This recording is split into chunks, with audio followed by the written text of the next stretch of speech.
buenas noches a todos y bienvenidos a Historias de Terror. Los hombres de hoy creemos que ya no tenemos mucho por conocer, que ya no hay nada nuevo que descubrir, pero en este programa vamos a conocer historias, experiencias, situaciones que ocurren del más allá y de lo sobrenatural. En México existió una historia acerca de narcosatánicos. Esas personas se dice que comían carne humana para hacerse invisibles. Pero todo esto no es relevante sin una historia. Mi nombre es José Llamas y te presento una secta de México. Hace 33 años, los crímenes de una secta de narcotraficantes, seguidores de la religión de Palo Mayombe, la cual es una religión afroantillana, marcaron a Matamoros otorgándole el estigma del que todavía no puede despojarse. El culpable de esta mala fama se llamó Adolfo de Jesús Constanzo, mejor conocido como el Padrino, el líder de un grupo de narcotraficantes, quien ordenó a sus seguidores asesinar y mutilar a 14 personas, cuyos cuerpos fueron enterrados en el tristemente célebre Rancho Santa Elena. El pasado oscuro de esta propiedad, la cual está ubicada sobre la autopista Reynosa-Matamoros y actualmente está abandonada y en venta, inició el 11 de abril de 1989, cuando agentes de la hoy extinta Policía Judicial Federal y el Departamento del Sheriff del Condado de Cameron allanaron el rancho y encontraron 14 fosas clandestinas. La leyenda de estos narcosatánicos inició a mediados de la década de los 80, cuando los grandes cárteles de la droga aún eran pequeñas bandas y tenían solamente el poder localmente, y la marihuana, en vez de la cocaína, era la mercancía preferida. En ese entonces, Adolfo de Jesús Constanzo inició un lucrativo negocio vendiendo protección sobrenatural a diversos personajes de las altas esferas sociales de aquella época. Se cuenta que sus trabajos de magia negra se cotizaban entre $8,000 y $40,000. En aquel tiempo, se dice que Constanzo fue la cabeza de esta organización criminal junto a Sara Aldrete, o mejor conocida como la Madrina. Con el tiempo, aquel joven brujo se inició en el tráfico de drogas. Para entonces el Padrino, como era llamado, ya contaba con varios adeptos, ya que cada trabajo de protección sobrenatural que él hacía, prefería que se lo pagaran en especie y no con dinero. Entre sus discípulos sobresalía Sara Villarreal Aldrete, una joven divorciada, estudiante de educación física y pariente del exgobernador de Tamaulipas, Américo Villarreal Guerra. Sara fue elevada a nivel de sacerdotisa y aparte de eso, era amante de Constanzo. Esto de acuerdo a algunos miembros de ese grupo. Sara se dedicaba al reclutamiento de nuevos integrantes de esa secta, además de que tenía un papel protagónico en los rituales del grupo. Con el tiempo, Constanzo logró que sus seguidores creyeran que él poseía poderes sobrenaturales, al grado de que llegaron a pensar que eran invulnerables a las balas e invisibles a los ojos de los policías. Por esta fe ciega que ellos tenían, se consideraron como narcosatánicos y se consolidaron como un importante cártel de la droga en Matamoros.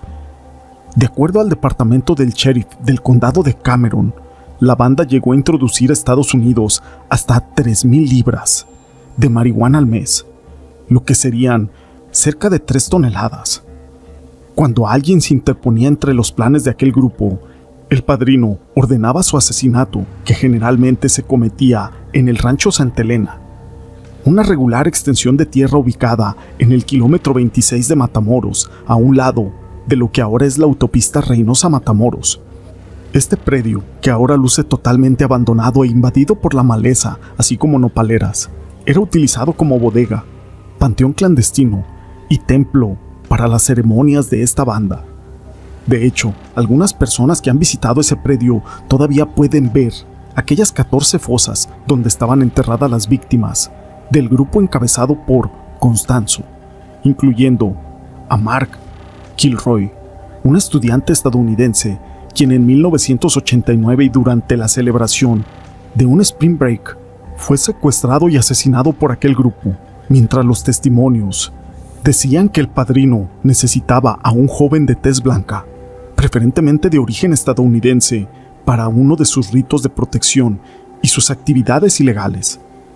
Según los reportes de aquella época, Constanzo, quien asesinó a Kilroy con un machete, para posteriormente introducirle unos alambres en la espina dorsal y poderlo jalar, amputarle las piernas, sustraerle el cerebro y parte de la columna vertebral, con la que elaboró un collar, pero no contaban con la desaparición de Kilroy, sobrino de un tío jefe de aduanas en la ciudad de Los Ángeles, iba a generar que las autoridades estadounidenses pusieran atención a lo que estaba sucediendo al sur de sus fronteras.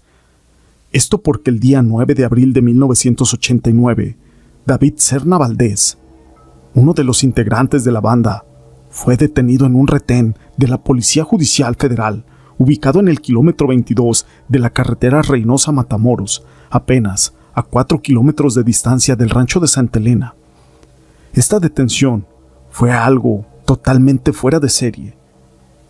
Los policías le marcaron el alto y él jamás se detuvo, por lo que decidieron seguirlo. Cuando le preguntaron el por qué no se había detenido, argumentaba que era invisible ante los ojos de los policías y de las autoridades. Tras ser interrogado, Serna Valdés llevó a la policía hasta el rancho Santa Elena, donde encontraron 110 kilos de marihuana y 14 cadáveres correspondientes a las víctimas de esos narcosatánicos.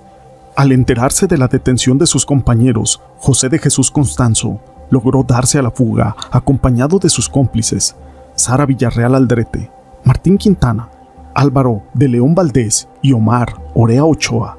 Tal vez algunas personas recuerden que en aquellos años Matamoros tan solo era una población en crecimiento y que no estaba preparada para esos acontecimientos que estaban presenciando.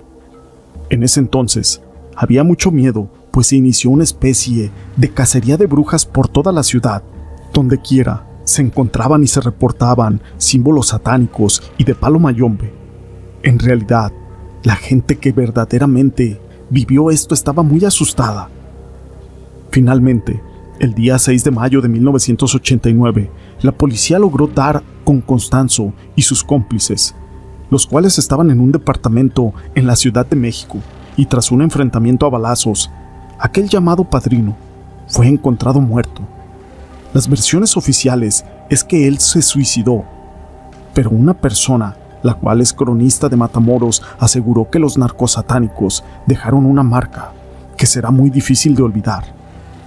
Hubo libros, reportajes, algunos artículos en revistas importantes. Incluso, años después de estos hechos, se sigue hablando y no podemos olvidar todo lo sucedido. Podemos decir que ya es una leyenda y que es parte de la imaginación popular, pues es increíble cómo en todo este caso influye mucho toda la tradición de la magia y todo esto se generó alrededor de este caso. Pero si nos remontamos a aquella balacera que se registró en las calles de Río Serna, los agentes refirieron a medios de comunicación que estaban perturbados por un hecho insólito que les llamó la atención. Al momento de las detenciones, el líder de la célula, Adolfo de Jesús Constanzo, en una escena de película, le pidió a uno de sus discípulos que le disparara. Se consumó el hecho. El sometido se suicidó, y después de que se suicidó, se dice que él seguía riéndose a carcajadas, como si hubiera revivido. Los integrantes de esta banda o de esta secta, además de asesinar para beber brebajes, hacer hechizos, trasladaban droga de Matamoros al entonces Distrito Federal y hasta Estados Unidos.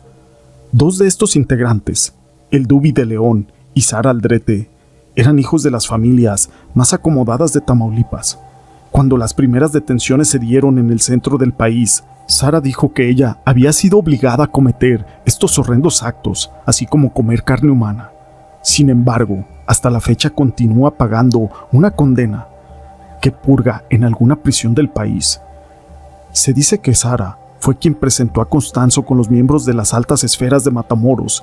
Por otro lado, el Dufi, finalmente, a pesar de haber tomado esos brebajes y hecho pactos con restos de humanos por años, murió abandonado en una prisión en el centro del país.